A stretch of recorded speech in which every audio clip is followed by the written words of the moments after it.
What's going on, people? We are Tottenham TV. Spurs have won 1-0 against Arsenal. The North London bragging rights are firmly Spurs heading in to the new season in about 2.5 weeks' time.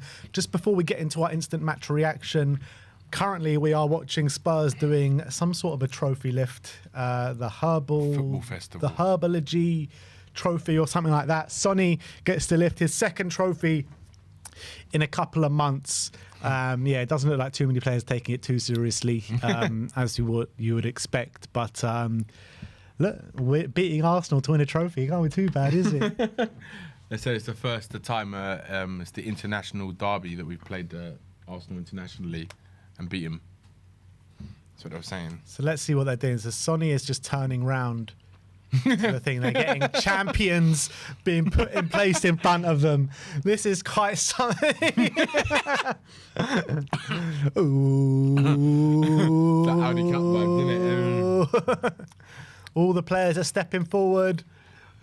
The trophy lift is about to... Hey! They're just a half-assed kind of like thing. Fireworks going off. And Spurs have lifted another trophy and another one to come in 2 weeks' time. Unbelievable stuff. Come on. They're getting ready to practice, isn't it? They're practicing. It's practice run. Sonny looks like half embarrassed to be lifting this trophy. Yeah, he does. It is what it is. Poro Basuma just... Obviously, Richarlison has to get his hands on the trophy. He lifts it. Oh, this is brilliant. It's good for those Chinese fans out there and all the other fans from around Asia and the world who've gone to see this match. Absolutely. That's why they've done it. Like, it's a nice spectacle for them. Charlie Vale says, champions of Hong Kong, we know what we are. Big up. Brilliant stuff. But look, that is it from the trophy lift. The players are walking off the pitch now. No celebrations, no running over to the home end. But look, let's get into our instant match reaction. Arsenal 0, Tottenham 1 in the K-Tak Stadium in Hong Kong. To be honest, I thought it was a really good performance today. Really good from a defensive standpoint, something that we haven't seen us be so resolute for so long now. You kind of look back at the Frankfurt game, the Manchester United game, we looked resolute in those games, but against Premier League opposition, even against Manchester United, we didn't look as resolute as we did today in the Europa League final. I thought Arsenal was struggling to get through us on a number of occasions, and I think the amount of clear-cut chances and shots they had on goal was kind of clear evidence of that. And it was just so refreshing to see, isn't it? Like a team sitting compact, very narrow, and just being really hard to play against. Yeah, it was really good. I said from the moment they started playing, I wanted to see structure, and that's what I saw pretty much throughout the majority of that game. Players were in their position. They were marking their areas. They were defending as a team, trying to attack as a team.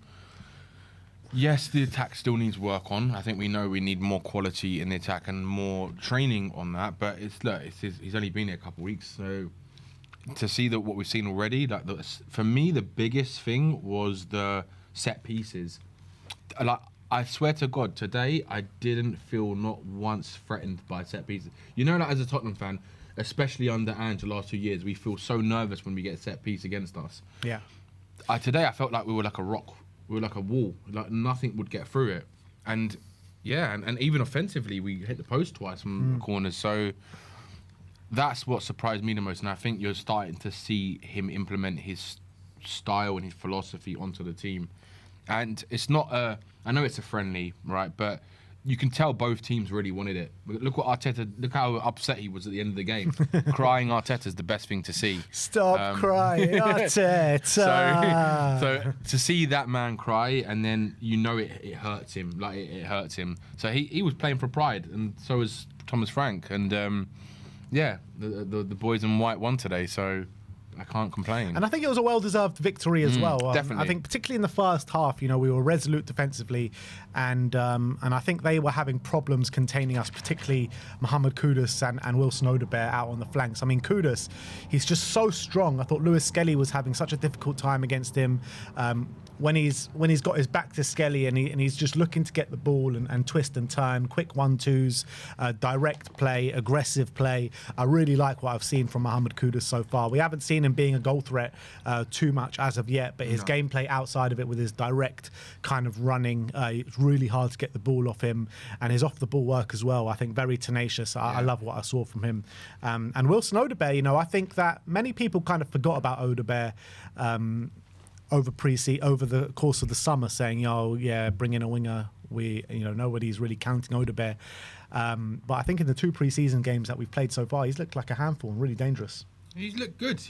I think overall, I think Kudus, I said it earlier on, I think Kudus is going to be a player when he's playing with the best Spurs boys around him. And I think you can see just the way he plays. He wants more intelligent footballers around him. I think when Bergvall and him start connecting, maybe when he starts forming a bond with Porro, maybe Romero as well, if he's going to be here, which I think he'll be here this season. And Maddison, I think that's a big key. And also Solanke, I think it's going to be massive for us. Odobert, I like bits of what I see with him. For me, he lacks that again, I said it earlier, he lacks that instinctiveness in the final third. He's like that hesitation. He pulls off the wrong thing. He does the hard work. He can beat a man, but he just lacks that final bit. And I'm hoping Frank's going to be able to coach that into him. But that we'll wait and see. He's a young player as well. Look, I saw more as a winger from Tell in that short period that Tell had than what I saw from Odobert today. To be fair, though, like Odobert, I thought he was looking really dangerous in terms of the first half. He was the one that he cut inside, had that shot, didn't he? That was just about blocked in it, and it went out for a corner. So, look, I thought we saw quite a bit from Wilson Odobert today, and that follows on from his really good performance in the first half in the previous game as well. I just want to see more from him. For someone like Odobert, with the ability he's got, I expect more from him. And I think if Frank can actually coach him the way that he's coached other players in the past, then I think he can be a really good player for us. But do you know what? I was just getting reminded. Odobert reminds me not of the quality, but of that kind of Lucas Moura type, right? And I want to see Odobert have that kind of ability in front of goal that Moura had, because Moura, he had, as much as he used to frustrate us, he could produce these unbelievable magic moments and some shots that you wouldn't believe come out from him. And I want to see I think he's got that in him. He's got that ability to get to that level. So I mean, for me, both of them put in really good displays. I thought Bentancur and Sarr were controlling that midfield really well, particularly Pape Matar Sarr. I mean, what a performance he put in today. Marauding up and down the pitch, winning the ball back time and time again. But Bentancur had that kind of little personal battle going on with Bukayo Saka at certain points during the game. What did you feel about Sarr and Bentancur kind of as that double pivot during the game? I think it was pretty decent. I think what I liked from Bentancur was his aggressiveness today. He was very aggressive. He kept it moving, but Sarr, I think, all-round game was pretty good today. The goal as well was a really good goal. You could say that again. Yeah. Really good goal. He bloody knocked it in from the halfway line. Yeah, it was a classy finish. It was a class, and the technique was really good. Channeling his inner Naeem, channeling his inner David Bentley, mate. But he was. Do you know what? He was really good. He was really good with his defensive ability today. Even from set pieces as well. He did a couple of blocks, and I liked his all-round game. And I think he showed a bit more of what he can do. Again, with Pape Matar Sarr, I want to see that consistency. And I think last season was one of those seasons where it's really hard to judge the players. We know there's a lot of players that we need better quality, but it's hard to judge them because the whole squad as a collective weren't nowhere near the level that they could play at, and that we have seen them play at, even in the first season on Ange. So it's going to be interesting to see what Frank can do with them with his philosophy and style implemented onto these players. Come on, Danny. I want to hear you get a bit more gas for that goal, man. That was one of the best goals. Very good. That was one of the best goals we have seen. I mean, you're talking about Harry Kane pre-season over the head of Chesney. You're talking about Jamie Donnelly, the way we've seen him do it for the under-21s. You're talking about Luca Williams-Barnett. You're talking about David Bentley. You're talking about Naeem. You know, these are the great goals that we've seen as a Spurs shirt. And, David Raya hits the ball out. Lewis Skelly picks up. Pape Matar Sarr absolutely bodies Skelly, wins the ball back. You have David Raya scrambling back to his goal, and it was a pinpoint finish into the back of the net. No chance for David Raya. It was a class finish, but again, I'm going to bring you back down to reality, Ben, because I'm like the reality person here, right? I live in reality. Reality? Yeah, that is the reality. No. That's Pape Sarr scored from the halfway line. That's the reality. The reality was this is a friendly. And no. This is no friendly. This is no friendly. Right? Any game against Arsenal is no friendly. There's no such thing as a friendly against Arsenal. It doesn't affect us in any way apart from bragging rights. That's it. Yeah. Fine. Yeah. What's wrong with that? Because at the end of the season, I want to see Tottenham do better than Arsenal. That's what I want to see. So I want those fine, players, but we're talking about this game. Yeah, I'm saying this game, of course, but I want to see Pape Sarr do that or play at the level he's playing right now in pre-season in competitive games when it means something. That's all fine, but that doesn't take it away from being an absolute world-class goal. It was a very good goal. Don't get me wrong, it was. But look, do that type of goal when the pressure's on you, when it's really competitive. Yeah, that's fair enough, and we can't comment on that until that's actually happened. But all we know right now in this on that goal, it's game, a good goal. Pape Sarr has scored from the halfway line against David Raya, who a lot of people consider as one of the best goalkeepers in the Premier League. Yeah, no, it's a very good goal. But that's all I'm going to say about the goal, because I think it's a friendly, and we have to come back to reality a little bit. Nah, I'm not doing that. I'm not coming back to no reality. I am living in what I just saw right now, and that is Spurs 1, Arsenal 0, and Pape Matar Sarr has just knocked one in over David Raya's head from the halfway line. That's where I'm living right now, so I don't know about you. But anyway, Pape Sarr was absolutely brilliant today. He was my man of the match. I think we kind of agreed, and I think we put out a poll on the watch long. Pape got a resounding vote for the man of the match, and I think, he's a player that can really cook under Thomas Frank, energetic, helping out in defence so much. I thought he was such a physical presence in the middle of the park from us, driving us forward as well. Porro and Spence as well, I thought had really good games. Pedro Porro, from a defensive standpoint, they both did, helped out when Romero messed it up a little bit when he tried to play Declan Rice on goal with that header. Got in front of him really well and cleared that. And I think Pedro Porro, a lot has been said about Pedro, about his defensive ability, but I think it was on show today, wasn't it? Yeah, it was very good. He showed more of what he can do as a defender today. And I think you didn't see him really get up the pitch that often. Because we normally see Pedro Porro whipping in those balls. Maybe it's because we weren't playing like a Solanke, who could we had a target man. I know Richarlison is, but you could see that both fullbacks weren't getting up like they would usually get up. But I think that's to the credit of the tactics of Frank and how he's you can see that they wanted to win the game. And Spence, I said it to you earlier, whenever I see Spence play, he looks so good as a left back. He looks better than Udogie at times. A lot of the times, especially defensively, I think he's a better defender than Udogie is as our left back. Definitely a one-on-one defender, yeah. Yeah, 100%. But when I see him at right back, he doesn't play the same way. And I said to you that it just looks like he concentrates far more when he's playing at left back, because it's not his natural position. So he knows he has to focus because he doesn't want to mess up, because that's the way he's playing. But credit to him, man, and I hope that this continues throughout the season. Yeah. I want to see this.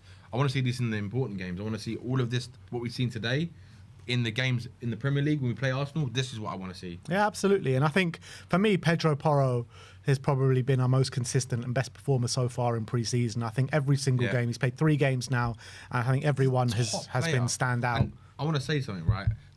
The fans I see saying they don't care if Pedro Porro goes, I think you don't watch Spurs, because he is by far our most technically gifted player, and he's actually a good defender. And people forget that the system that we played under Ange did not suit him, and it exposed him so many times. But if you get a manager like Frank, who's going to coach the team in the right way, I think you'll see Porro even go up another level. I honestly believe that, especially from a defensive point of view. Yeah, and I think already you're seeing him improve from that aspect. And I think Jed Spence as well, definitely put in his top display so far of pre-season. I thought Bukayo Saka was struggling to get any spare change out of him. He was up against him, so aggressive against him, fouled him a couple of times as well. But Jed Spence was an absolute machine today. Yeah, he was brilliant. Yeah, that's who I voted was my man of the match, but it was a close one between him and Sarr. I think it's exactly the Spence that we saw at the back end last season where if he was kept playing when Ange decided to drop him when Udogie came back, I think he could have been the big contender for player of the season, to be honest. Yeah. But look, it was just so refreshing to see us so kind of resolute at the back. Arsenal could hardly hurt us. And like you mentioned, like the corners that kept coming in, just no problems. Dealt with it with no problems. And they had a lot of corners today. They did. How many was it? They had 13 corners today. 13. And for the team who's the best in the league at set pieces. Exactly. That's what I'm saying. Like last season, we would have seen at least like 5 of those go in at 13. How many times we played Arsenal home and away? I think we conceded 2 goals from corners, home and away. Yeah. It might have even been more. I can't remember, but I remember when we were at the home game, and we saw that goal. And we were like, we knew it was coming, and it just went in. And you're like, oh my god.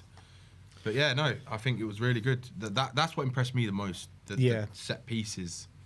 I agree, and I felt like when Kudus went off, though, we did lose a bit of that edge going forward. Definitely. A bit, like, because Kudus was giving them so much problems. They didn't really want to handle it. Lewis Skelly didn't really know how to handle Mohamed Kudus, and then when he did go off, I thought we did lose that edge a little bit. Yeah.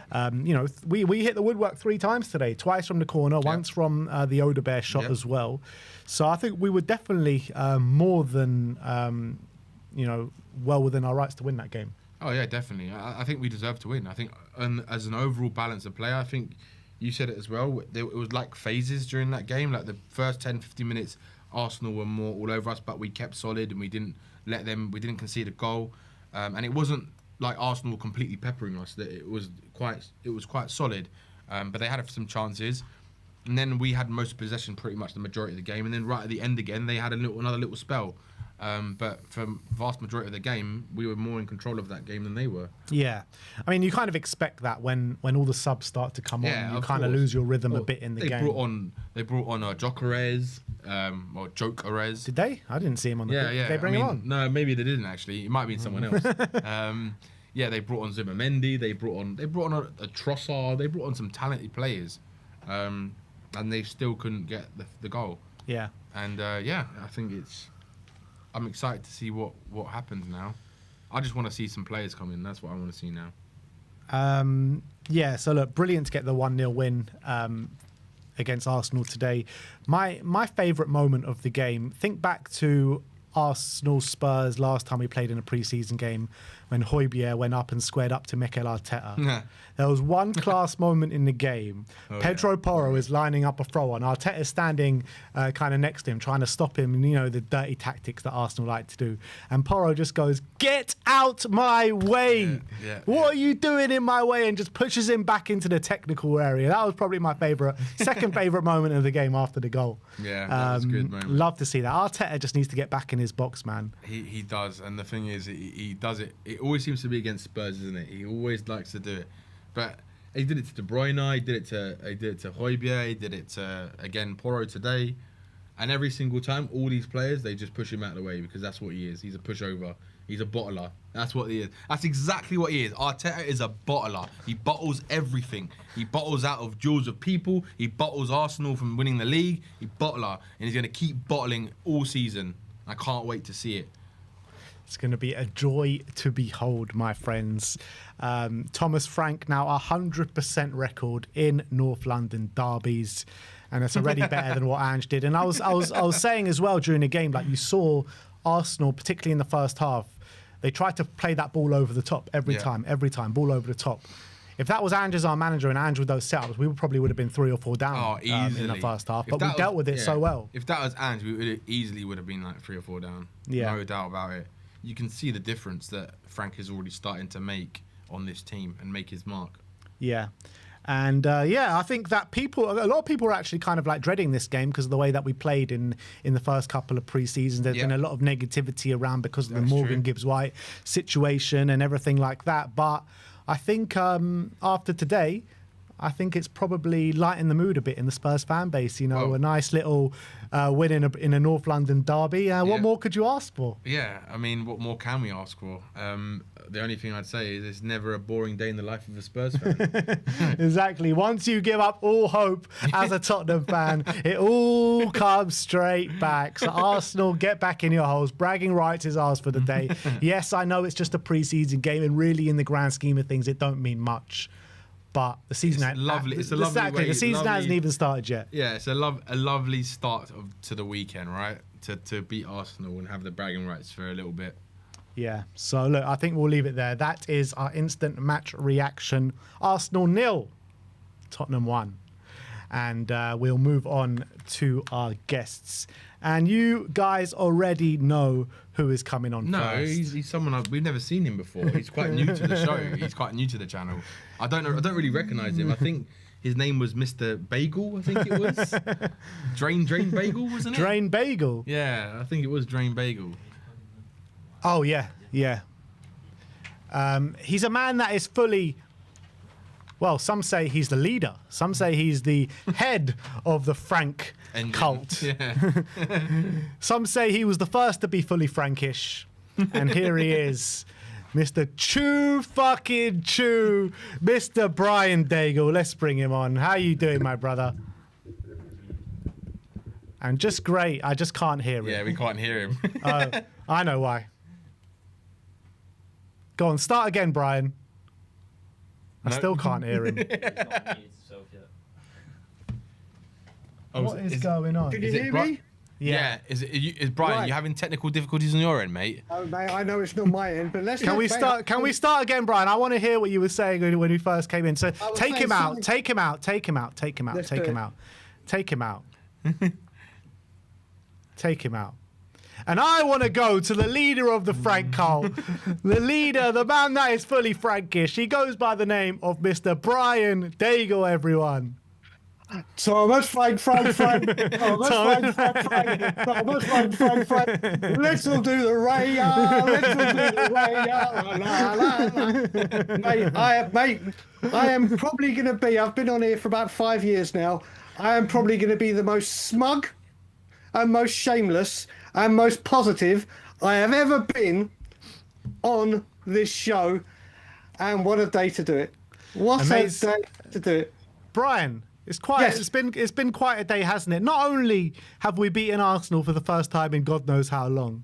Yes, I know it's just a pre-season game, but Tottenham on Tour also reached 10,000 subscribers today. So everyone in the live chat, we've got 2,500 people here. Everyone give Mr. Brian Dagel and Tottenham on Tour a massive kudos and a massive round of applause, people. Come on, Mr. Brian. Well, first of all, in response to that, let me just do my traditional and obligatory. This is a party political broadcast for the We Are Tottenham TV party.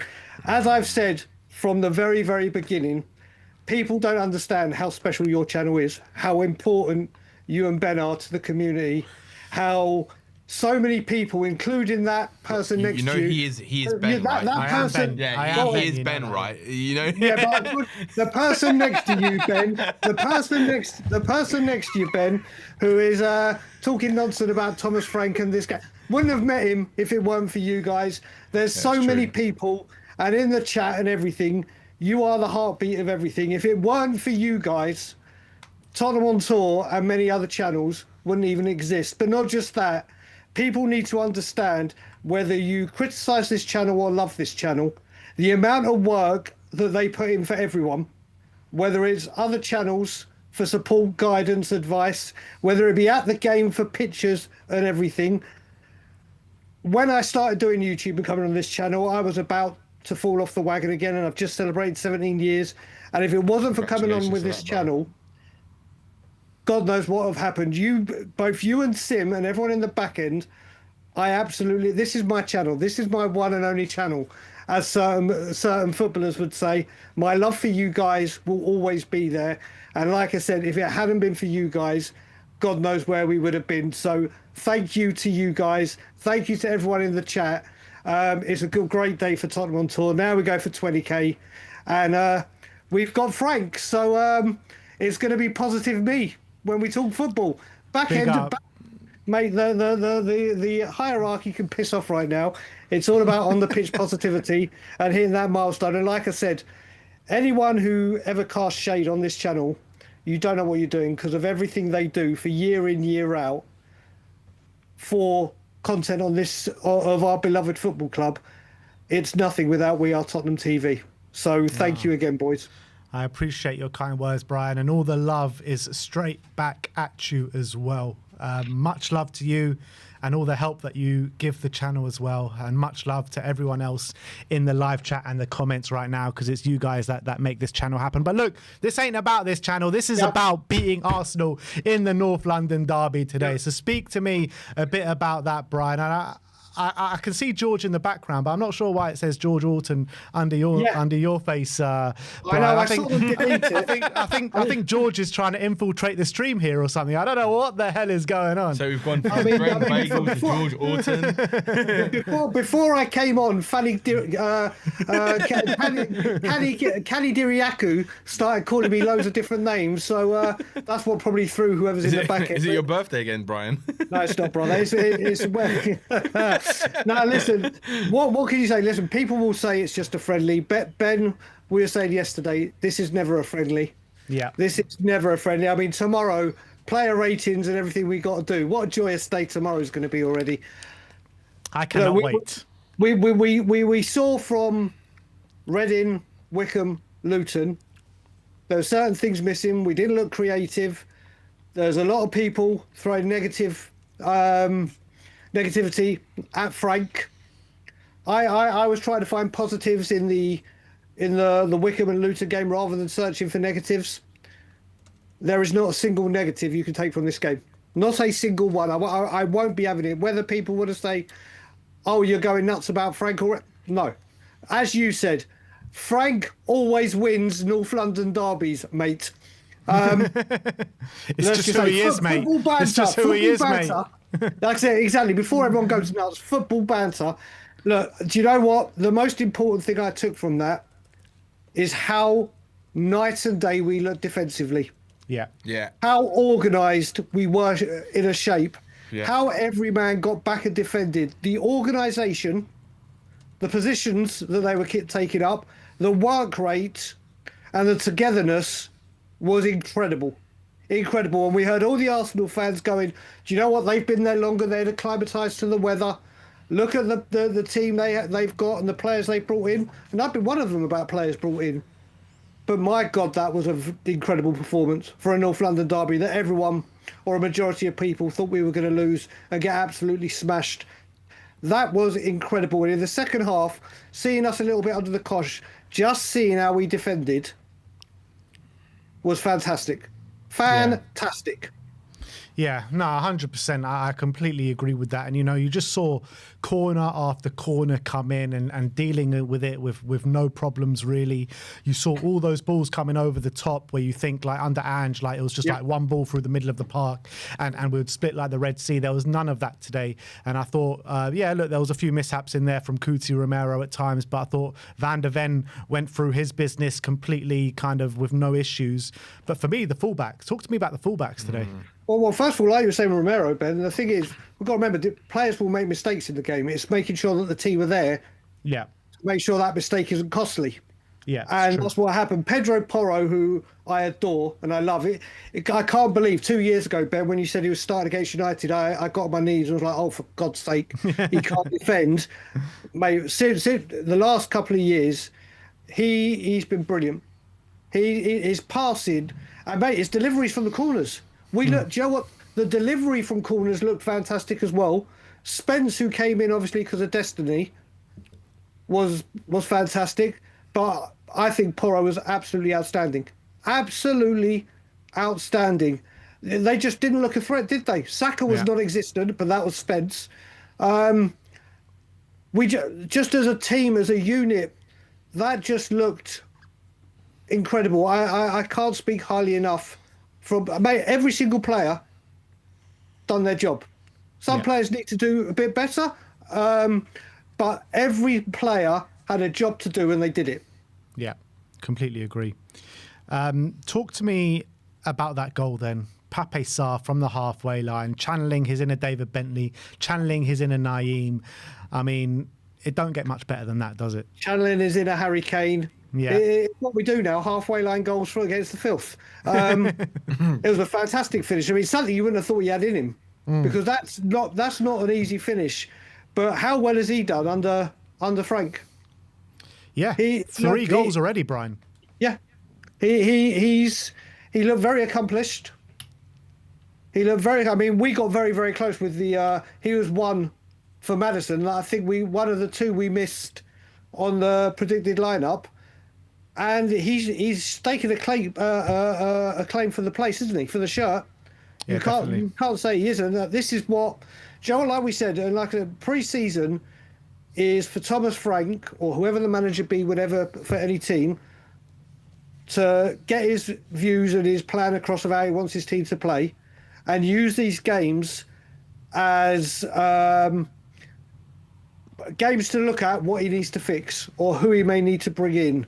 Yeah. And he's got it. It didn't look right against Wickham and Reading, but then we go and play the big boys. And we look. I don't remember playing any big boys. But you know what I mean? I don't. At no point in that game, even when they said 6 minutes, did I think, okay, oh my God, here we go. This is going to be a nightmare. We looked so organised in defence. We really did. We looked so organised. It just didn't look like we were going to concede. And just fair play to the entire team. Bergvall looked a lot better. Yep. Bergvall looked a lot better, especially defensively. Yeah. Especially defensively. I think Spurs take a lot more answers about how we're going to defend compared to how we're going to attack. And obviously we haven't seen Solanke. Kudos, what tenacity and work rate and power and drive that man's got. And West Ham said he didn't have those things.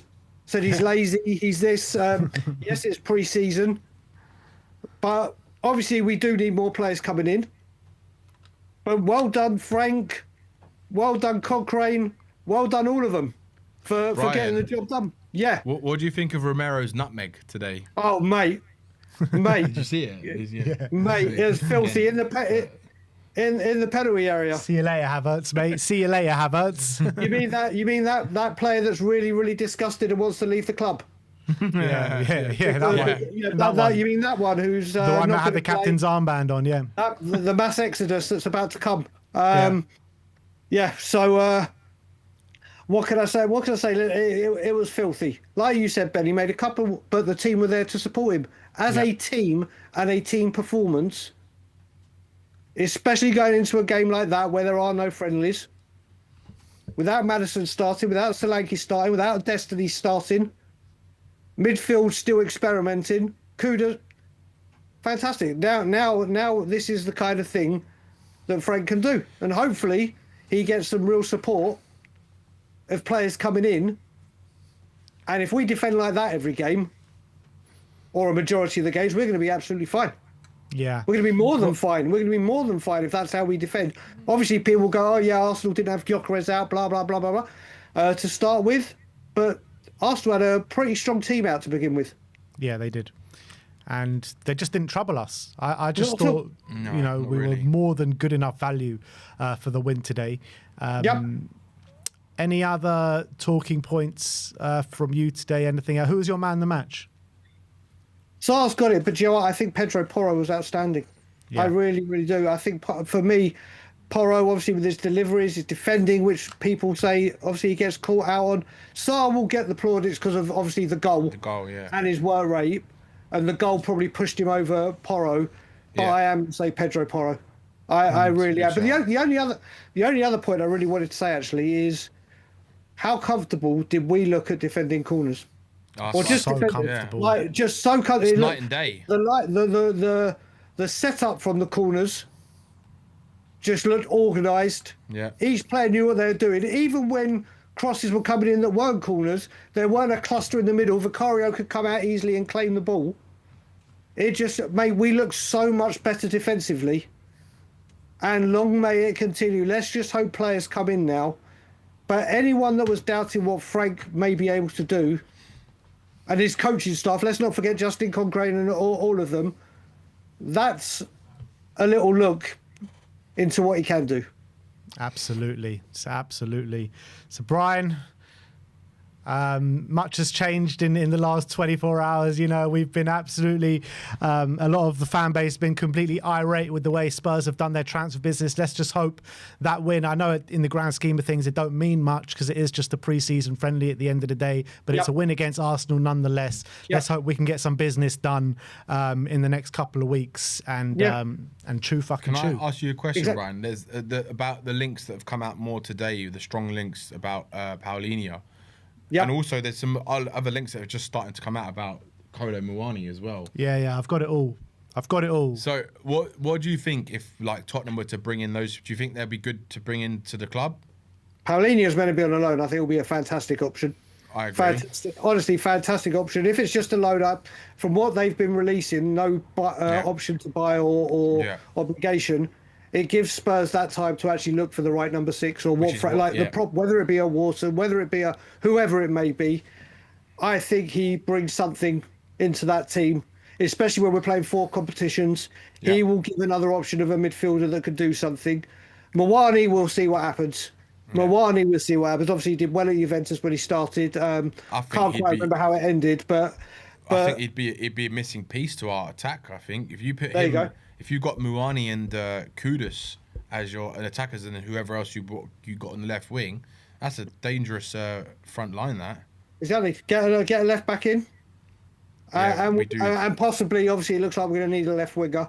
Should Sonny leave? Which let's face it, it looks like he is. Yeah. Whether we like that or not, it does. But listen, like I said, like you were saying, Ben, as well, going back to it, people need to separate people's feelings towards the boards, like myself and a certain guest that I can see in the background, and how we feel about the board, and then look at the manager, the team, the players, and the way we've played. My frustration will always be there. I said, people, whilst Frank's here, my belief, my backing, my faith in Thomas Frank was there before Ange. It will be there his entire career at Spurs, and from that performance, after all the slating he got for Reading, for Luton, for Wickham, if you are big enough to criticise, be man enough or woman enough to praise, and Thomas Frank deserves a hell of a lot of praise for that performance.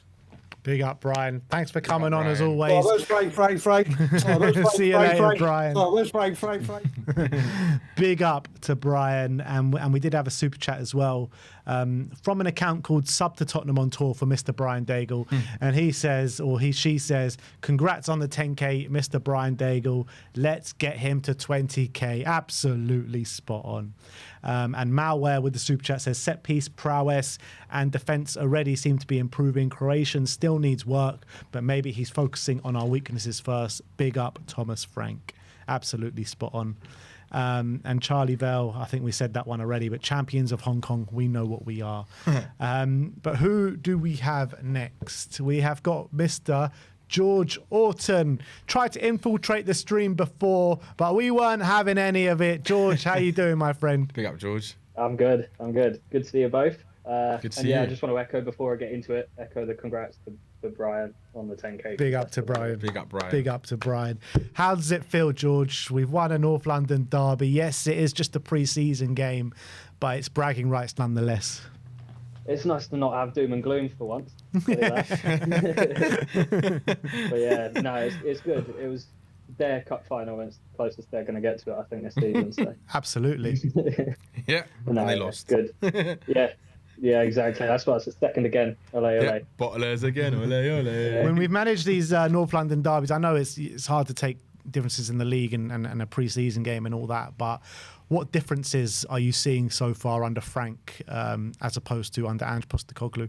Because I know you're a big believer in Ange as well. You didn't want him to go. Yeah, and I also do want to kind of defend myself a little bit there. I was huge on Ange, but now Frank's in, we have to be behind him. So any of those Ange inners, it's gone now. Move on. Frank's here. Get behind him. That's what I'll say to the people, because there's a lot of that going on in the comments, and there's just no need for it. Yeah. But yeah, I think we're starting to see a lot more of a Frank system now. I think the first 2 games, 3 games that we were seeing were kind of a mix and match, but the players seem to be getting it now, and it looks a lot more solid. Yeah, absolutely. In terms of players today, I thought there was a lot of kind of standout performers when you look at the fullbacks, the midfield. I thought Mohamed Kudus as well, running the show a bit in the first half. Who really stood out for you today? Kudus making Miles Lewis-Skelly look like Miles Lewis-Smelly, I tell you. I love that. Absolutely love that. I saw that in the chat earlier, but yeah, that made me laugh, but it was quite accurate. He's what a phenomenal player he is. Yeah. I can't wait to see him and Kulu or him and Madders like a full game.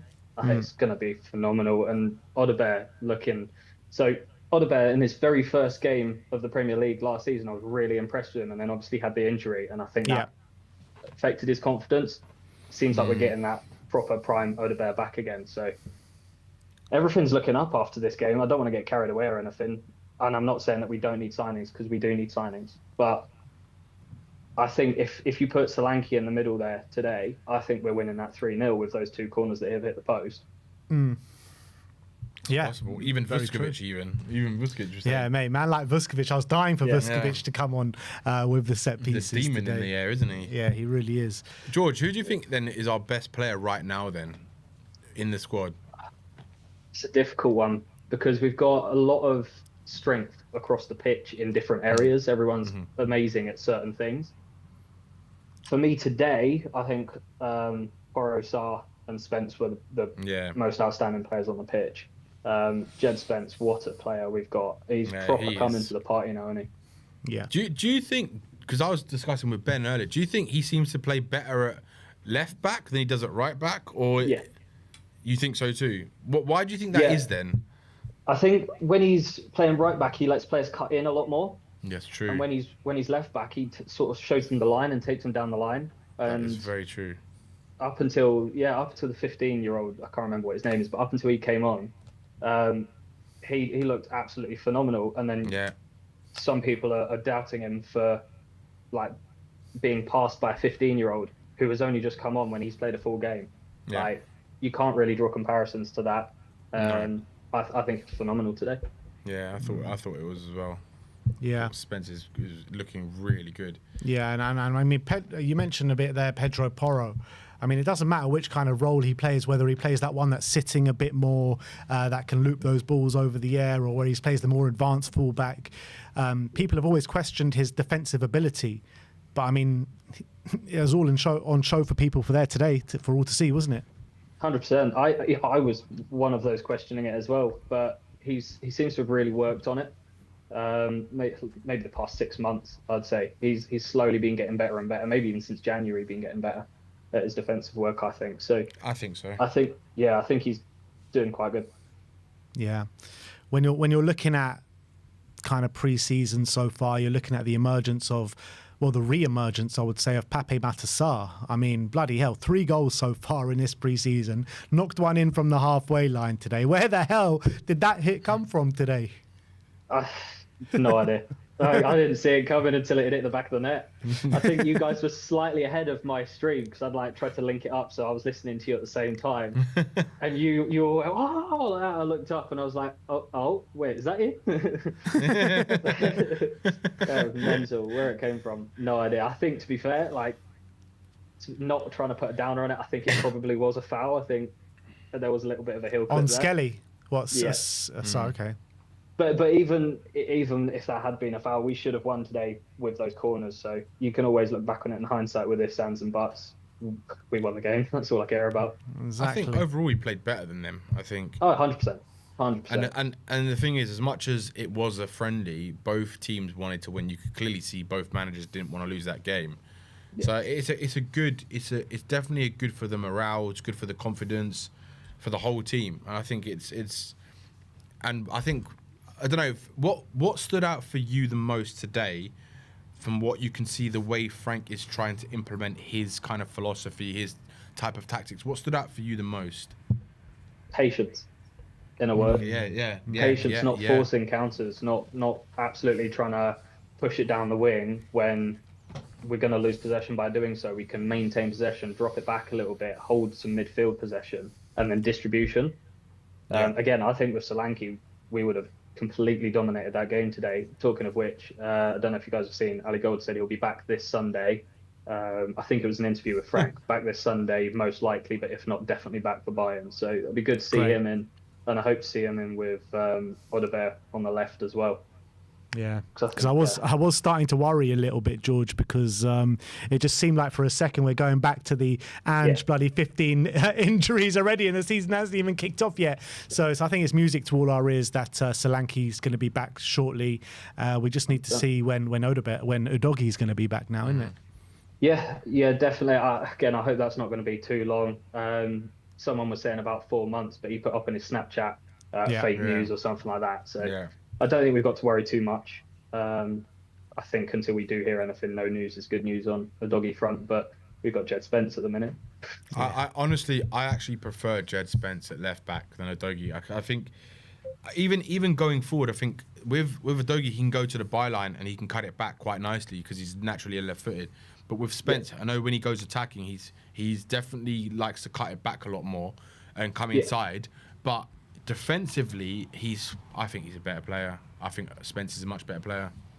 I see where you're coming from, but I think it depends on the opposition. So I think against the top 6, top 7, top 8 teams in the country, when we do need to retain a bit more possession and pull it back, I think Spence is the way forward. Yeah. But when we can play on the counter and play high pace, quick attacking football, I think Doggy is going to be better. I completely agree with that.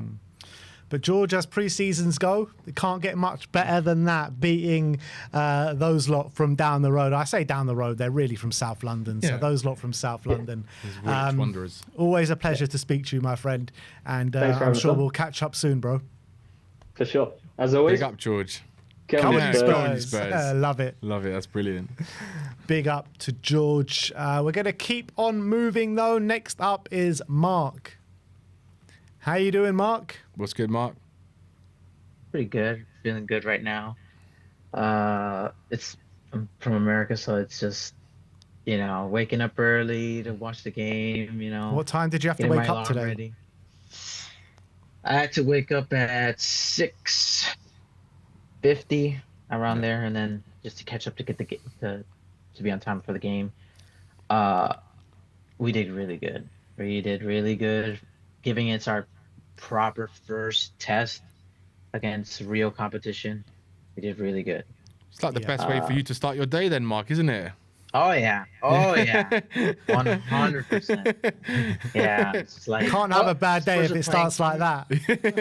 yeah, I was like kind of half asleep watching the game, but it kind of woke me up seeing how exciting they were on the pitch today. They did really good. I really like the counters, the counterplay, the way that they were just patient enough for them to see, analyze, and then react to what Arsenal were doing.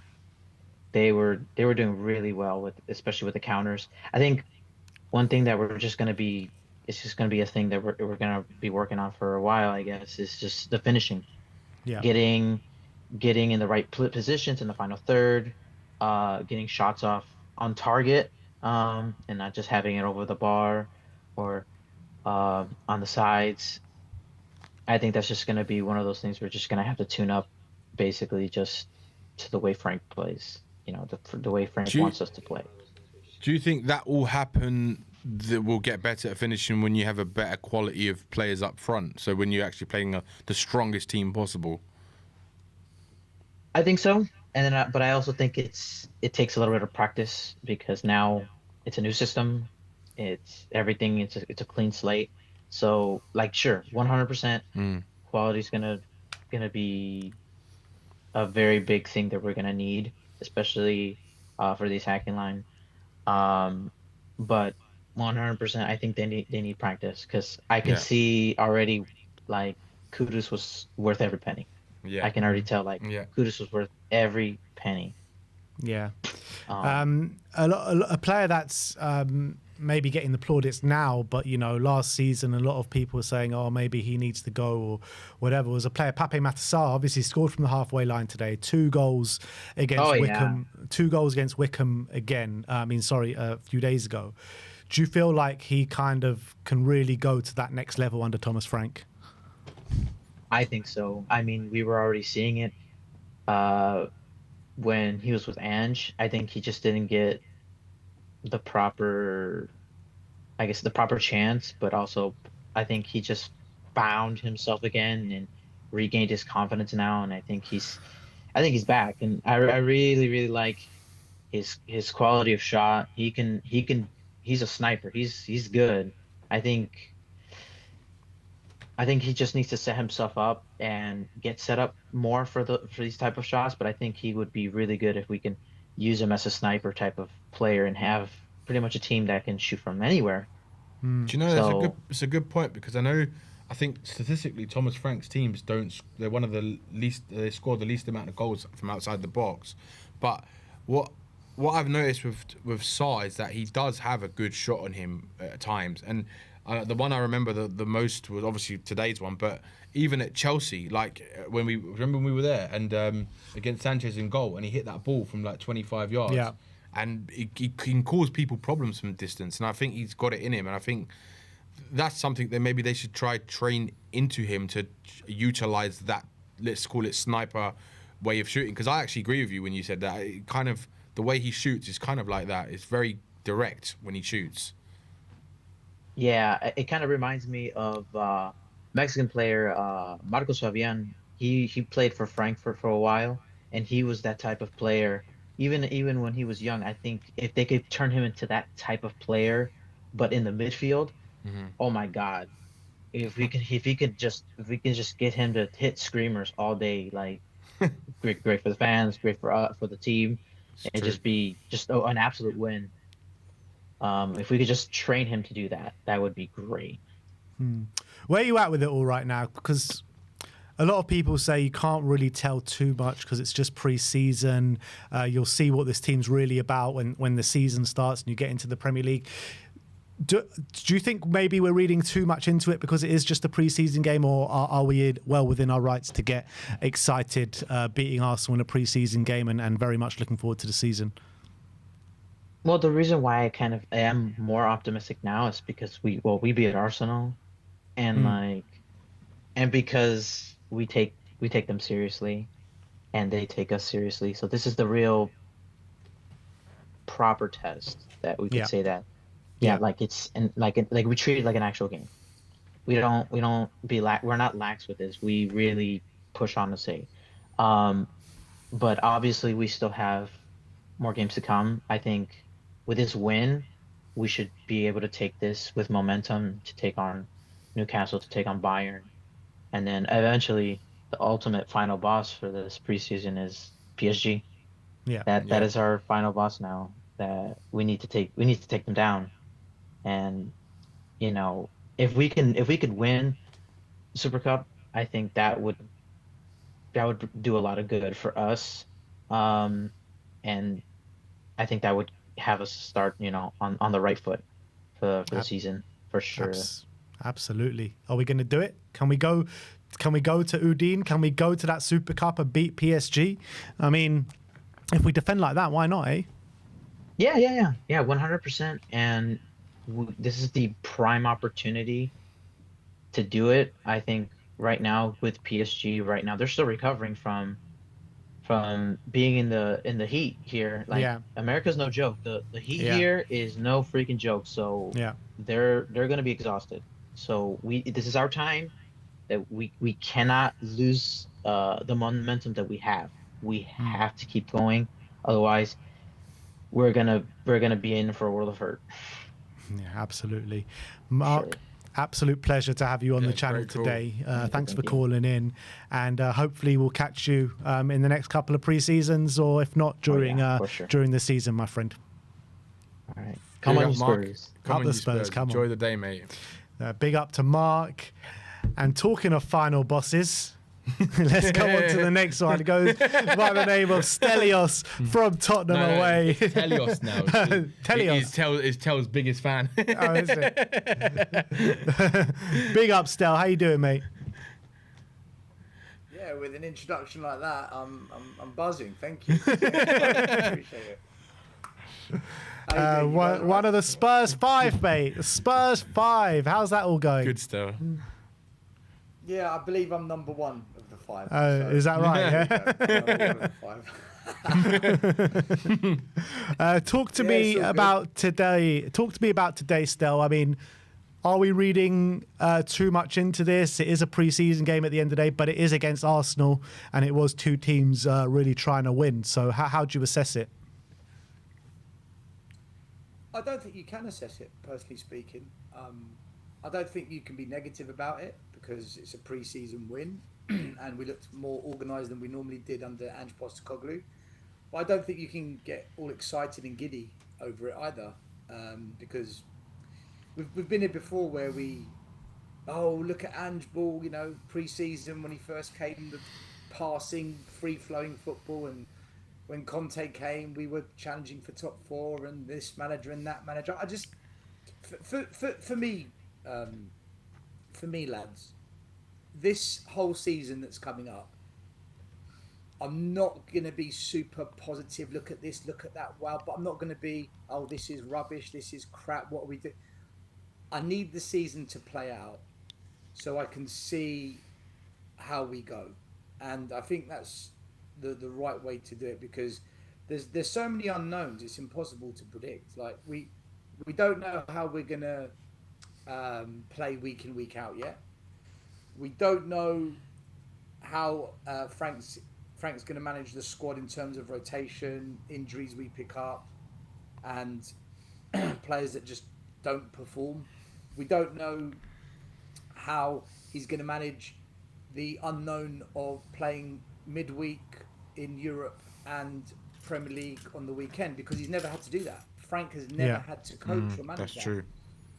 And also, we don't know what players we're going to sign yet. If the transfer window ends now, I think we're all going to be concerned. But if by the end of August we've signed Paulinho, we've signed Kona Moani, we've signed another wing back as cover, we're going to be quite optimistic. So I think we just need to let the season play out and kind of judge it at Christmas time where we're at, and then judge it again at the end of the season. So I don't really take anything away from this game, if I'm honest with you. But still, like I get what you're saying, and I do agree with you. I do agree with you to a certain extent. But when you're playing Arsenal, you're playing Arsenal. It doesn't really matter what kind of game you're playing in. It's always a North London derby. Bragging rights are always there. Yeah, it's fine. It's less bragging rights this time because it is a pre-season game. But it's always nice to beat them lot, isn't it? All right, go on then. Shame about it,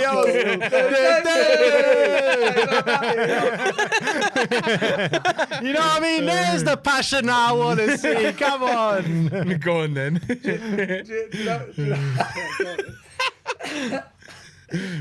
didn't take much, did it?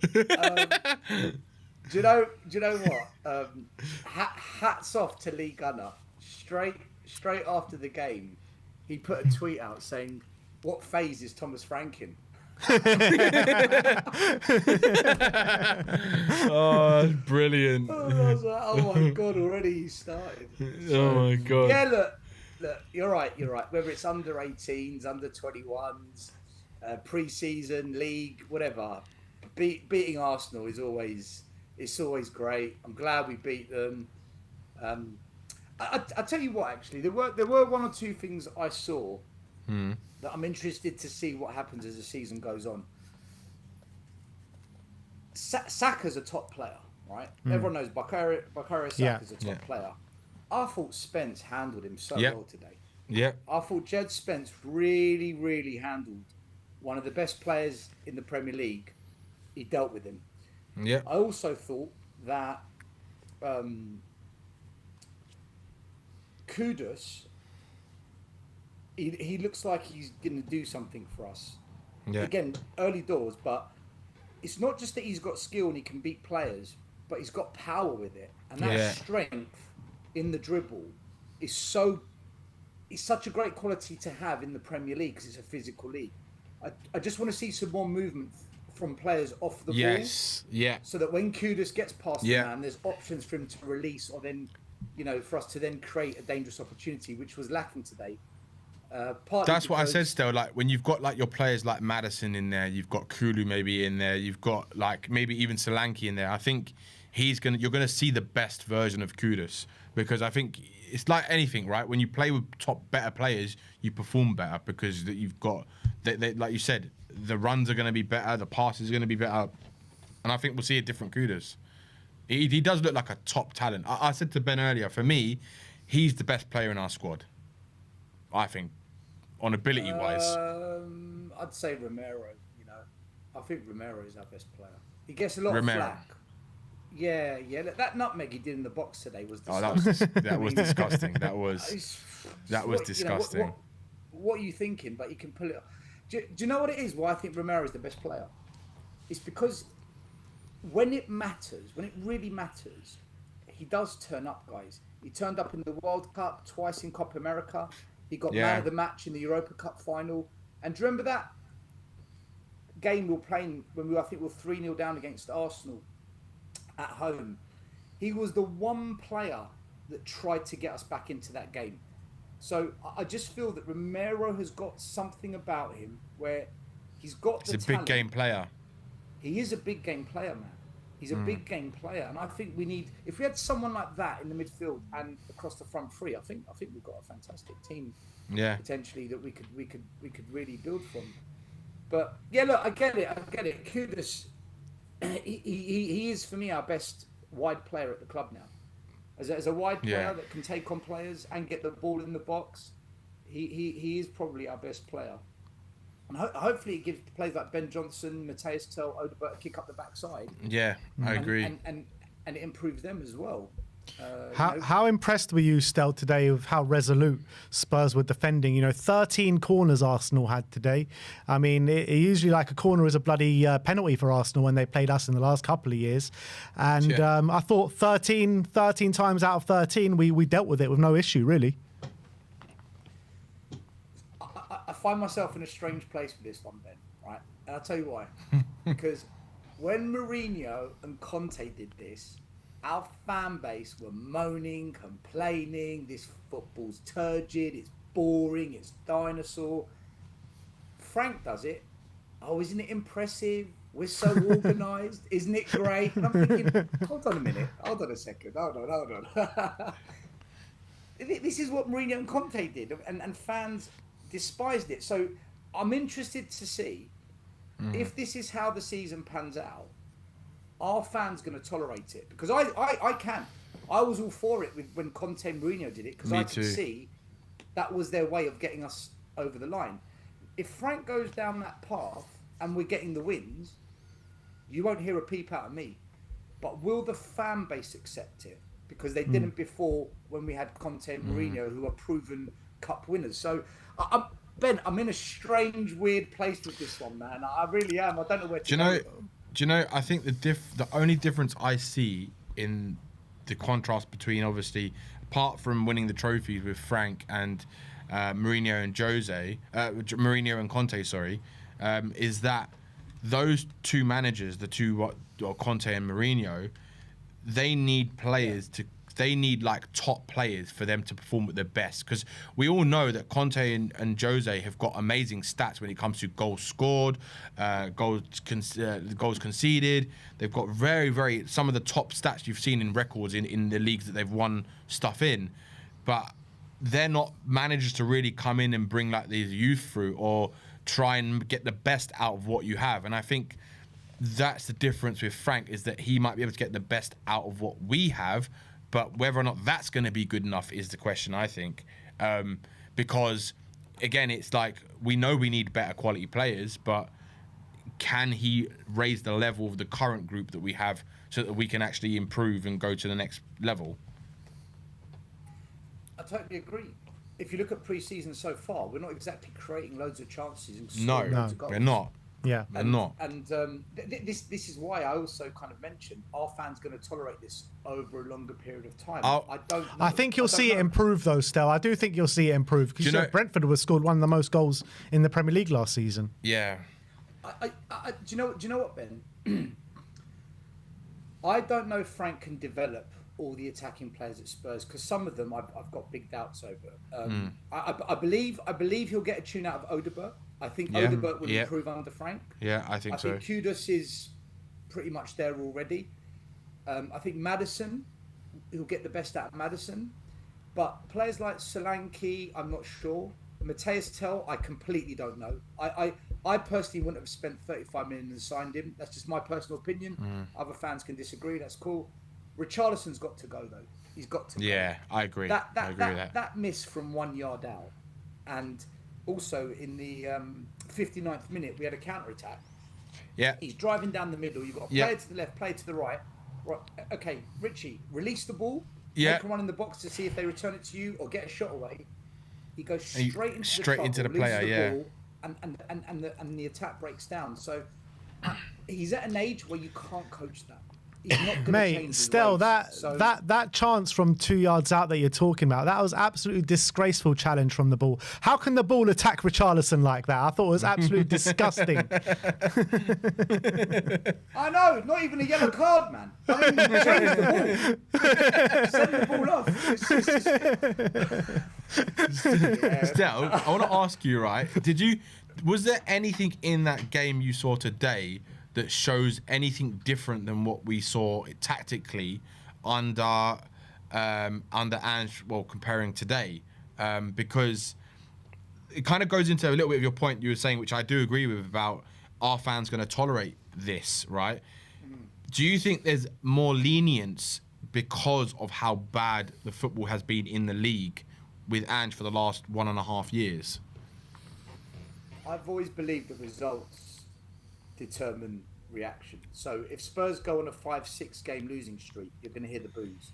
If we don't win the game in 4, you're going to start seeing leave you out protests ramp up. But if we win games and we're getting results, I think fans will tolerate it. Until they won't. If you'll have some moans, because you're always going to get the moans about the football and the style of play. That's always going to happen. Because at Spurs, for some reason, we've got this weird culture of the Tottenham way, which I still don't understand. Right? Okay. But if Frank is getting results against the bottom 10, which is what we expect to do, and we're competing against the top 10, and we're not getting battered by the top 6, I think fans will accept it. I think they will accept the style of play in general. The tactical differences I've seen is, look, we're more organised. I think any fan can see that we're more organised defensively. We're better structured. The fullbacks don't invert and they don't all bomb into midfield. They play up the flanks out wide. I think our striker's a bit isolated though, which I don't like. And we do need creativity in this team. I think we need another number 10. Spurs need to sign another number 10. Maddison will do the job, but he's injury prone, and if he's not having a good game, then what? We're lacking. So tactically though, we are more resolute. We are definitely more resolute. It's weird though, because in the first half, if you go back and watch, we were more on the front foot than Arsenal in the first half. Van de Ven and Romero they were both pushed up high into Arsenal's half. Go back and watch the first half. We were really high up. One ball over the top, we would have been in trouble.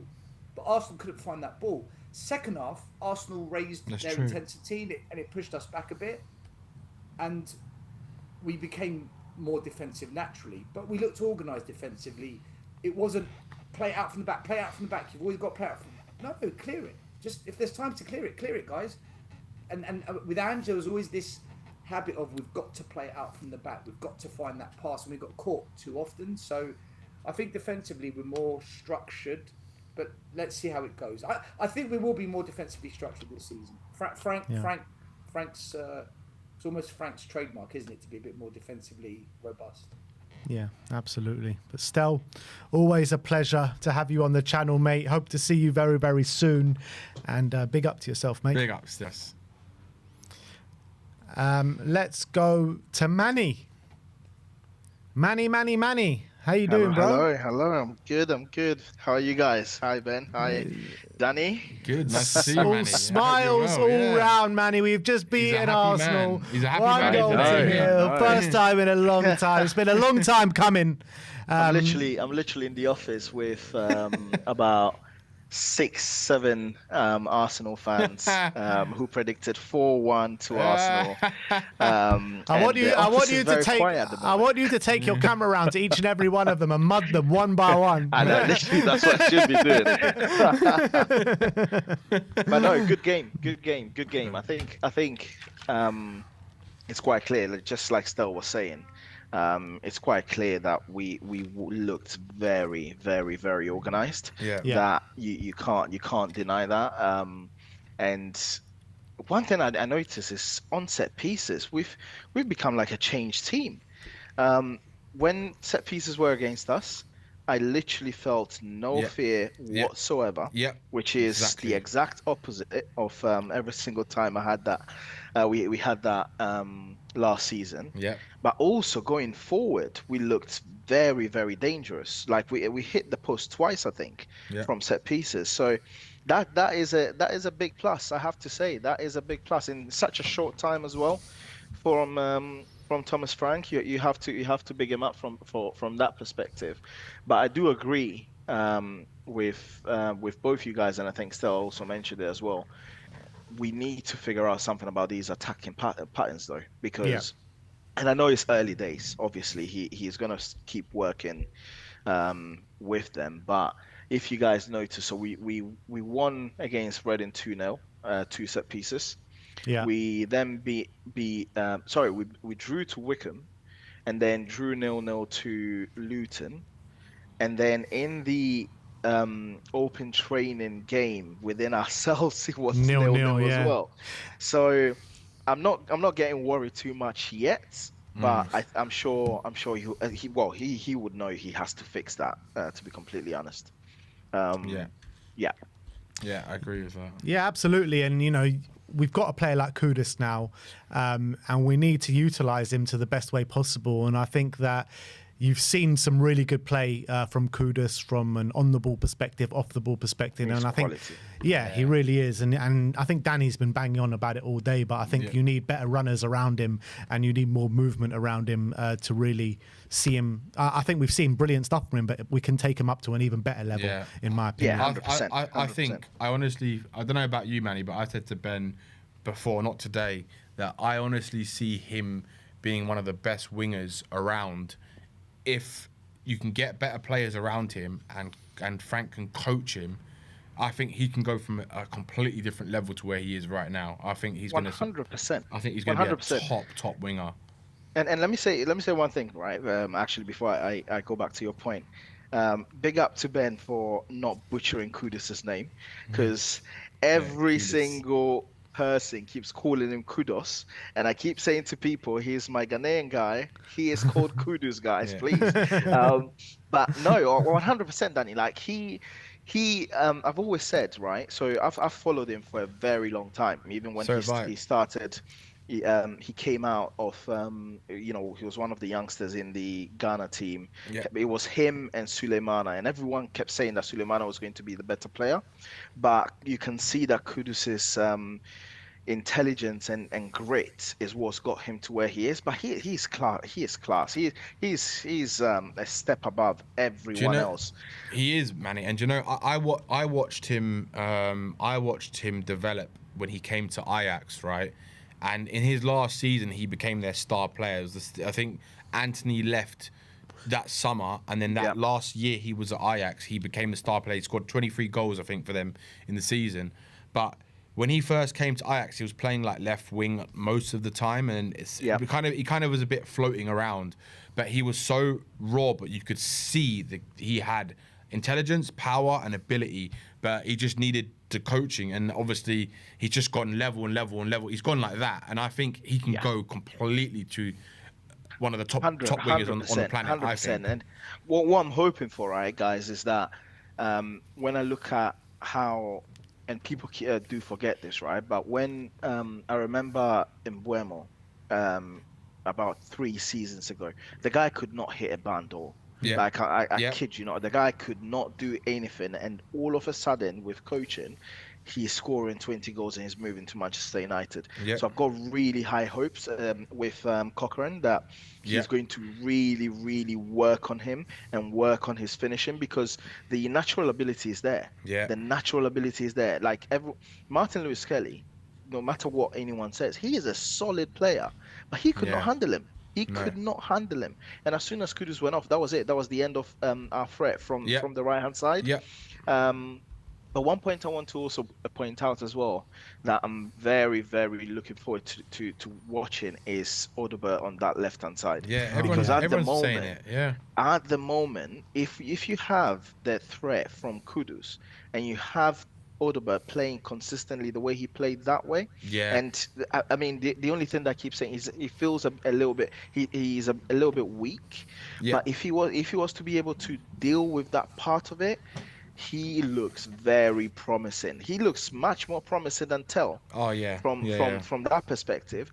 And one thing that I noticed is the fact that when Frank brought Tell on, he played him up top again. I know. So at the moment, I'm struggling to reconcile that. I'm starting to think that Frank doesn't see him as a winger. And if he doesn't see him as a winger, then why it's we a signed problem. him? Yeah. Because why the hell would have Yeah, I agree. on the wing? He is better on the wing than he is up top. Yeah. So why the hell have we signed him? Completely We've agree.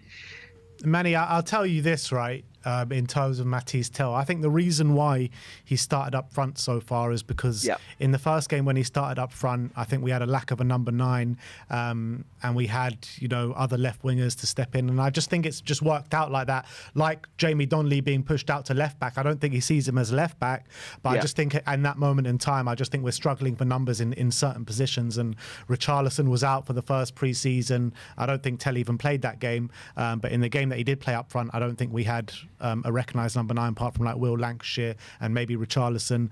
And then in this game, obviously Solanke's out injured as well, and we had Son and Odobert to fill in on the left. So I think once potentially Sonny goes and we have another number 9 or Richarlison and Solanke up top, I do think Tell will be back on the left wing. I hope so, anyway. because I do, obviously, I know a lot of people hate on him, but I actually can see his quality when he's on the left that needs to be nurtured. Yeah. So from my perspective, he's wasted being played up top if he can offer something at some point on that left. Because if you look at him and Odobert, obviously Odobert has the advantage of having that lower center of gravity, but Tell is very strong. So Tell is ideally, if he was to be able to play to the level that Odobert played today, is what you would want in a winger on the left hand side. But let's see. I mean, Richarlison, Stell mentioned Richarlison. I mean, the guy. When I was watching a few videos on Spurs on the Spurs channel, I saw how happy he was, and I realized this guy's going nowhere.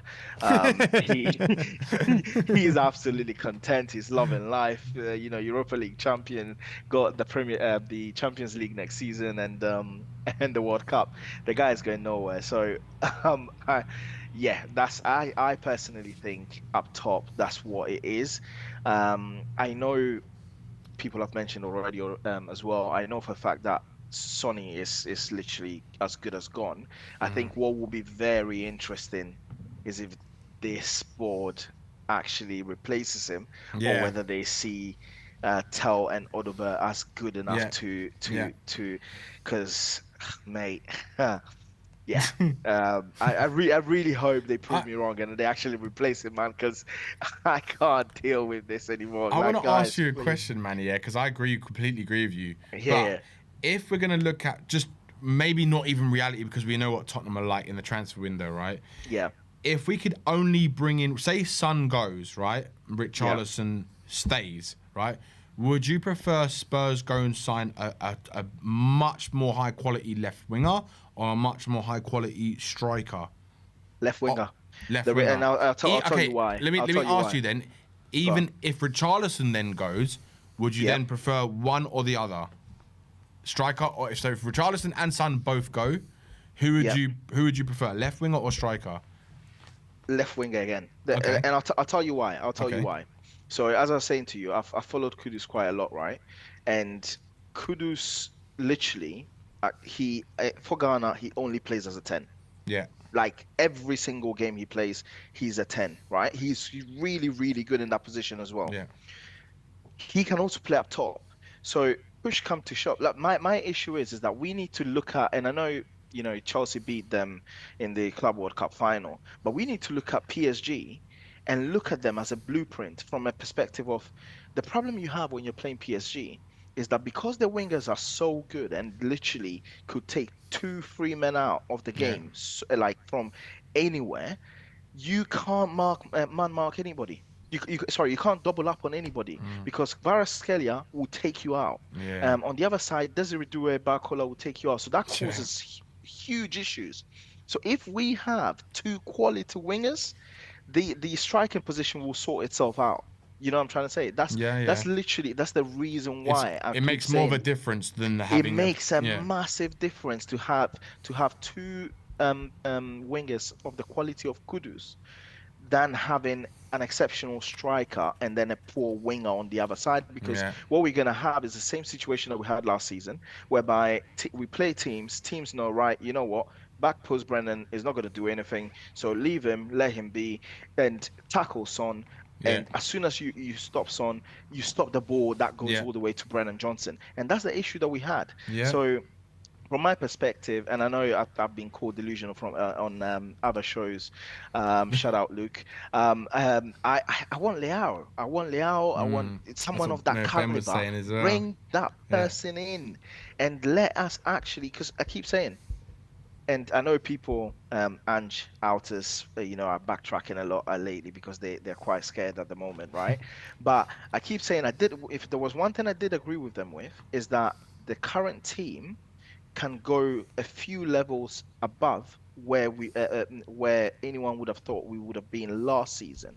So if we're able to do that and actually have some quality in that 10, like you said, because I don't trust Maddison to play 38 games a season, and in that left-hand side, left winger position, I would be really excited, because there are the Athletic just put out that we're literally in serious negotiations for Paulinho now. So everywhere now. Just get those two positions sorted, guys. Like, come on for once, Tottenham. Anyways, that's my rant. I think you're bang on, Manny. Bang on, Manny. Really good call. Thanks for calling in today, my friend. Guys, and hopefully speak to you soon, bro. And you, Manny. Speak to you soon. Definitely. Enjoy your day, man. Take care, guys. See you later, guys. All right, so that is an end of the fan show. We do have 2 other bits to bring you today. I'm actually kind of just springing this on Danny because he has no clue what I'm about to say. But we've got a Tottenham update, because everyone's been seeing the transfer news that has been breaking over the past, during the whole stream, to be honest. So I've got quite a bit of transfer news to bring you just before we end the stream. So first up, where is it? Where is my... here we go. So first up, this is a story that broke last night from Football International, which is quite a reputable source out in the Netherlands, as Danny can probably confirm. They say Paul van Hekke wants to leave Brighton and play in the Champions League. Newcastle have inquired and will monitor the situation. Tottenham also interested in Van Hekke. Obviously, had a great season for Brighton last year at centre-back, ball-playing centre-back, aggressive centre-back. What do you make out of those links? Like, do you believe we bring in a centre-back without one going? No, definitely not. I can only see Spurs bringing in the centre-back if Romero is gone, right? And he's the only one who's going to leave. Yeah. Danso's just come in. Dragusin, I think it's going to be really good for Frank. Van der Ven's not leaving, and I think Vuskovic, I think he's going to stay. I don't think Vuskovic is going to go out on loan. I think they're going to keep him around the squad. So unless Romero is going, then I can't see anyone. Maybe the links are coming now, because maybe for next season or in January they might start looking at who's going to be the replacement for Romero, because I think Romero... he's got at some point. Yeah, has he got 1 year 2 left? years, 2 years, yeah. So if he doesn't go this summer, then I'm assuming he's probably going to go next summer. On Paul van Hekke, though, would you see him as an adequate replacement? I don't really know too much about him, to be honest with you, so I can't really say. But Yeah, I'm not really sure, to be honest. I'm not really sure. I like him. I think he's honest. I think he's a fine centre back, to be honest. And I think his season last year was brilliant for Brighton. I really enjoyed watching him play. Another centre back that has been linked to Spurs, and he's been linked to Spurs for a while, but reports kind of filtering around again. This is from Sammy Mockbell, and he says that Chelsea, Tottenham, and Newcastle all still showing interest in signing Mark Guehi this summer. Palace want around £40 million for their captain, who has 1 year left in his contract. I was speaking to Ben Jacobs a couple of days ago, and he said that Crystal Palace are actively trying to push Mark Guehi out the door now because he's refusing to sign a contract, and they want a bit of money on him. Right. Before the end of his contract, which is next summer. It makes sense, but whether or not 40 million is maybe too steep for someone with 1 year left on his deal, it depends. If someone of that quality, though, I'd take him for 40 million pounds. If we're gonna go for anyone, that's who I'd go for, because he's left-footed as well, isn't he? So he can play that left side, right side. I think he'd be perfect for us, to be honest with you. Yeah, it just does make me question though, because in the last week we've been linked to a hell of a lot of centre backs. So you think it's because... Is there something happening in the background that we don't know? I mean, all we're hearing is Romero's not going. Romero could be our captain next season. Potentially, but I just can't see why Spurs would bring in a centre-back unless one of them is going. And maybe it is. Maybe we don't know yet. Maybe who knows? Maybe Real Madrid are going to take Romero. We have had links about that in the summer this year. Yeah. So, in the summertime, not long ago. So it's possible, but... I just can't see us bringing in anyone until one of them leaves. But Guehi, I would definitely take for 40 million. Even if you can get a deal with Palace, right? Say 30 million plus 10 million add-ons, that'd be one hell of a deal you could get. Well, it's interesting that we're just talking about Cuti Romero, because Cuti Romero is just in this moment in time has just posted on Instagram, and he said, "Get ready for what's coming all together this season." So I think that's it. Romero's in. Well, if Romero's literally said, "Get ready for what's coming," say it again. Get ready for what's coming all together this season. Well, does he know something we don't know then? Does he know? Sign on the dotted line then, Cuti. Does he know something or does he also know maybe that some players that they're going to be bringing in? He's getting pumped for it because he knows there's some quality coming in. Yeah. Paulinho, he's quality. He comes in. That's a great sign. We'll get to Paulinho in a minute. But just before we do, we've got some more links for James McAtee of Manchester City. Team Talk, not the most reliable source, but they're saying that Tottenham are plotting a stunning hijack for James McAtee after Nottingham Forest had a £25 million bid rejected for the 22-year-old. The Englishman is entering his final year of his contract at the Etihad, and it is believed Manchester City are now looking to cash in. I mean, we know the conveyor belt of talent that Man City have coming through their academy. I think James McAtee came in and did brilliantly well last season from the minutes that he did have. Would you like to see him come in? I think he's a good player, but I don't think it's what we need right now. I think, again, it's another young player. And I think for us, we're looking at him as their potential Gibbs White replacement. For me, I think we need someone a bit more proven than...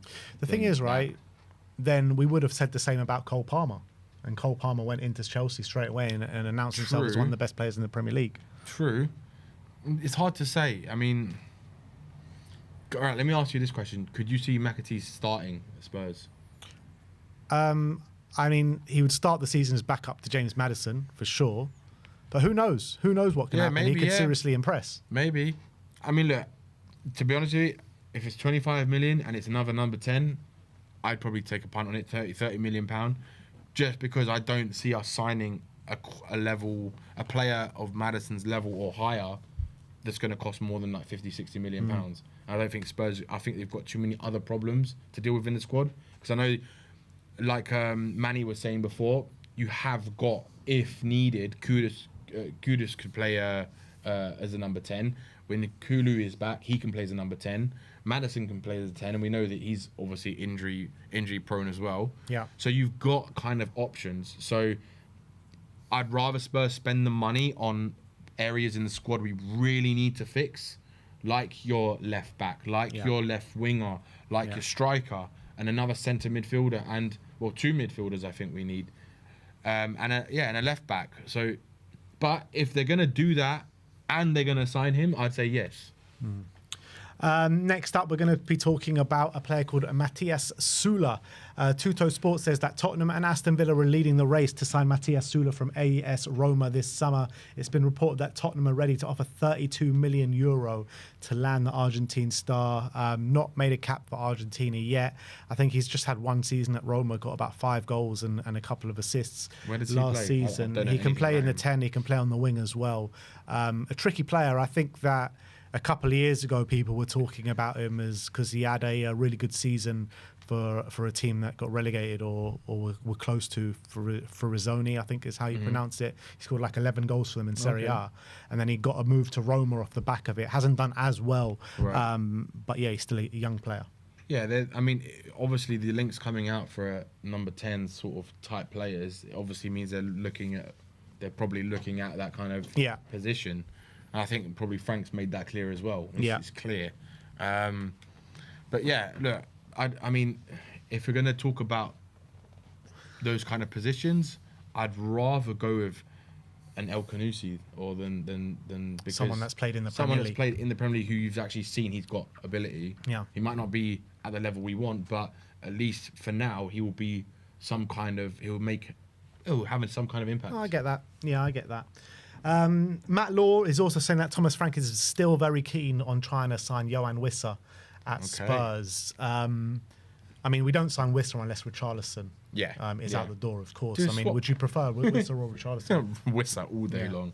I mean, why can't Spurs just say, look, we'll give you Richarlison some money. At least you got a replacement, and you got a great pigeon who can do some lovely celebrations. Prue, yeah. He can prue his way to Brentford.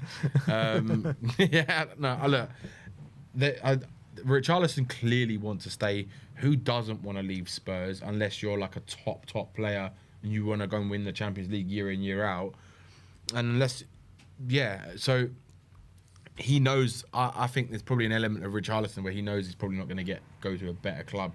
He's like that common case that we've had with so many players in the past, where they know once they leave Spurs, the majority of the time they go into a worse off club. Yeah. Look, Richarlison, if he leaves, we have to sign a striker. Yeah. I'd be shocked if we don't sign a striker. Yeah, me as well. And I think Johan Wissa would be a really good I think he'd be brilliant replacement for him. signing. You know, someone that can come off the bench and bag you a goal. That's what you need. Yeah, but also he'd rotate Stays fit. rotate in certain games with Solanke, because Solanke last season he was quite injured, which was a bit annoying. He's injured now. Yeah, he's injured now again. Yeah, so we need someone who can stay fit and also someone that Frank's worked with who knows that he can get a tune out of him. Yeah. Now we bring you on to the 2 pressing stories of the day.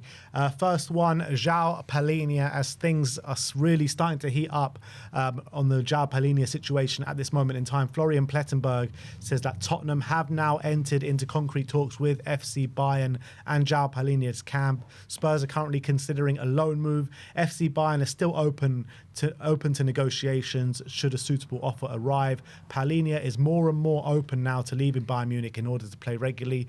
There are plenty of inquiries and Tottenham are serious now. Sky Sports saying that Spurs are in talks with Bayern Munich over a straight loan for João Palhinha.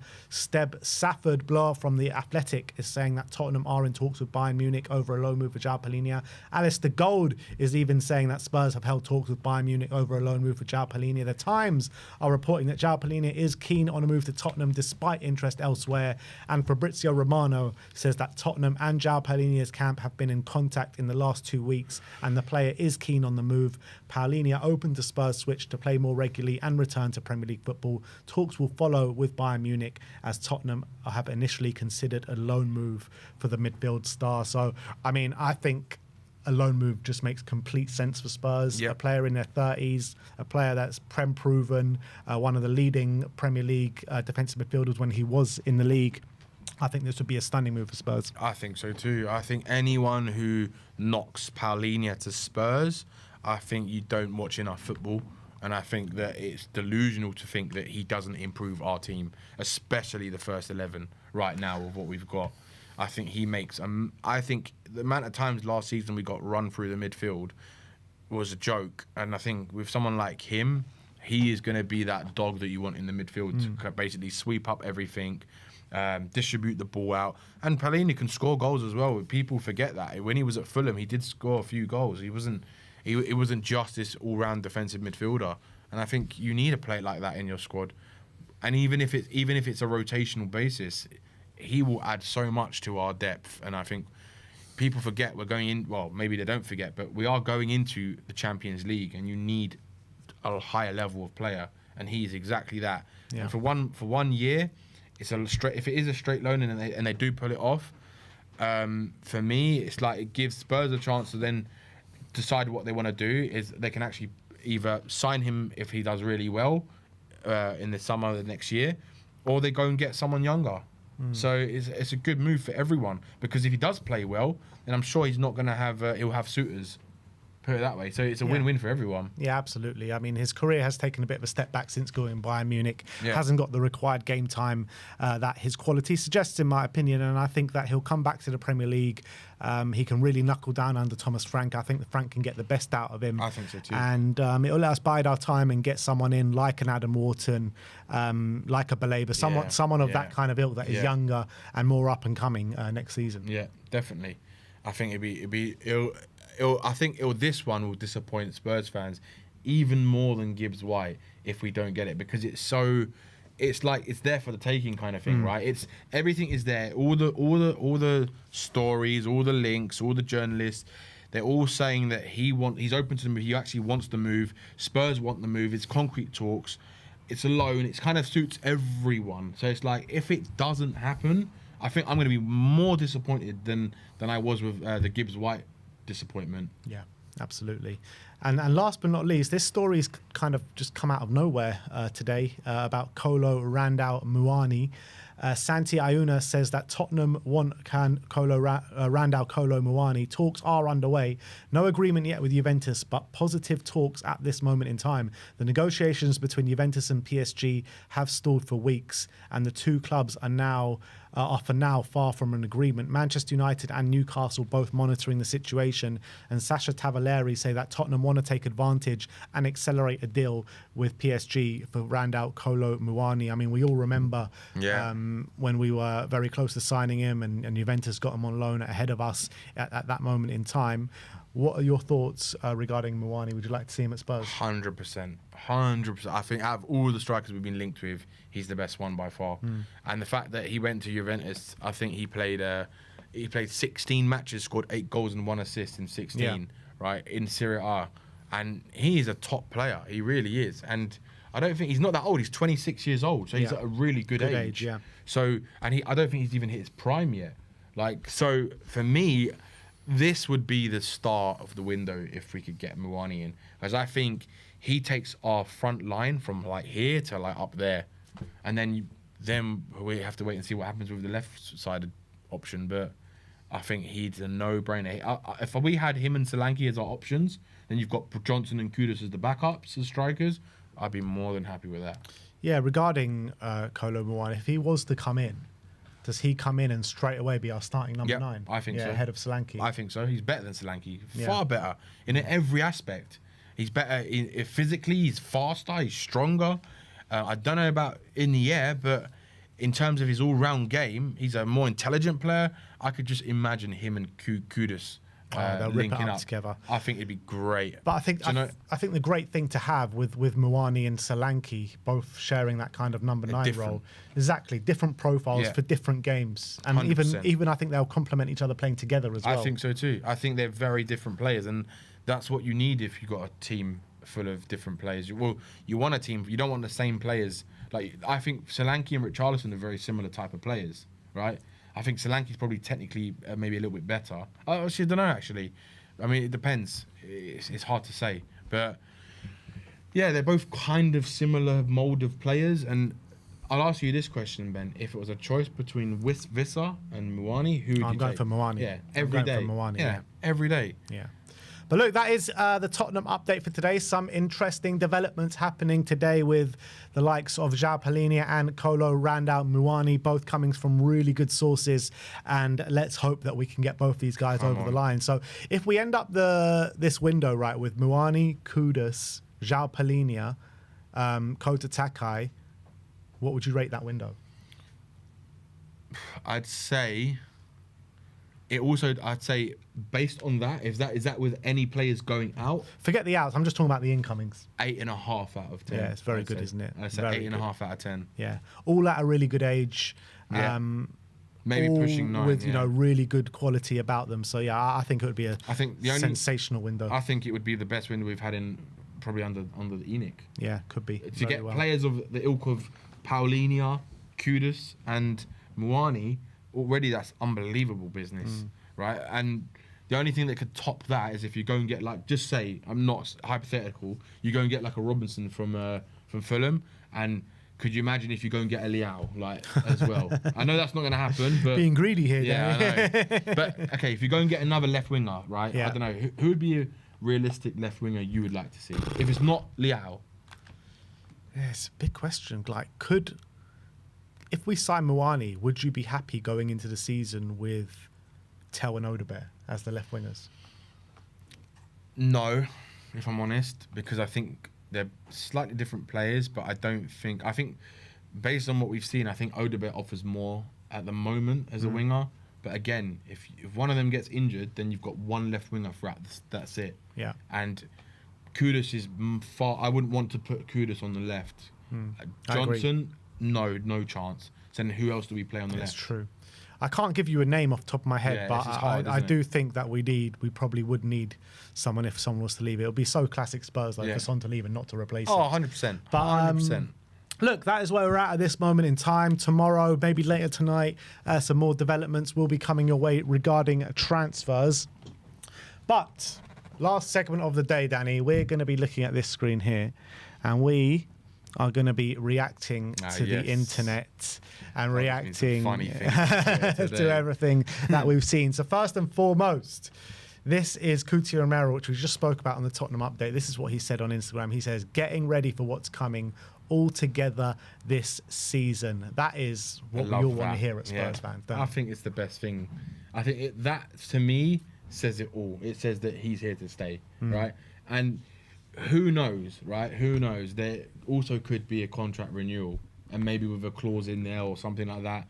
Or he's biding his time to see what happens this season, and then we'll see. Yeah. Next up, Spurs Army says, Saka limp in pre-season. The game has never been so back. Do you know, before you move on to this, right, I just thought, do you know what? There's got to be someone out there. Someone should make that meme, right, of, in Wolf of Wall Street, when he's like, I'm not fucking leaving. And then someone should do that with Romero. Yeah. Come on, Twitterverse people, we got to get one of those. Yeah, they'll get it done. They'll get it done. But we saw Saka's limp in full flight today. Oh, yeah, it's brilliant. Absolutely brilliant to see. Oh, yeah, this is brilliant. Next up is Just Bizarre Tactics. Victor Gyökeres has recorded the worst ever debut rating in English football above the Vanarama National League. He got a 4.1 today in the North London derby. Victor who? Yeah, Victor who? I can't wait till he flops. I'm sorry. It's going to be the best thing ever. The meltdown from the Arsenal fans. It's going to be gargantuan, my friends. It'll just be brilliant. I don't know what Brennan Johnson's trying to do here to Matisse Tell. He's trying to strangle him. What is going on over there? Oh, it's brilliant.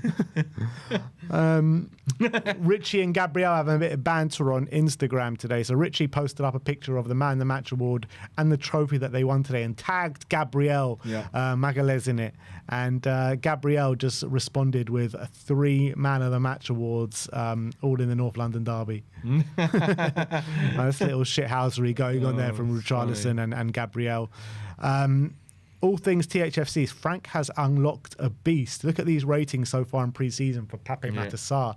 8.2 against Wickham with 2 goals, 7.7 against Arsenal with 1 goal, 6.8 against Reading. But Sarr is really emerging as one of the players of pre-season at this moment in time. It could be with Sarr, right? Maybe he's always needed someone who's actually going to coach him, because Conte is not a coach in that way. I mean, he's a great coach in terms of what he offers, but he's not like the type of Poch type that really tries to get the best out of the player. And I think if anyone's going to do it, it's going to be him. Yeah.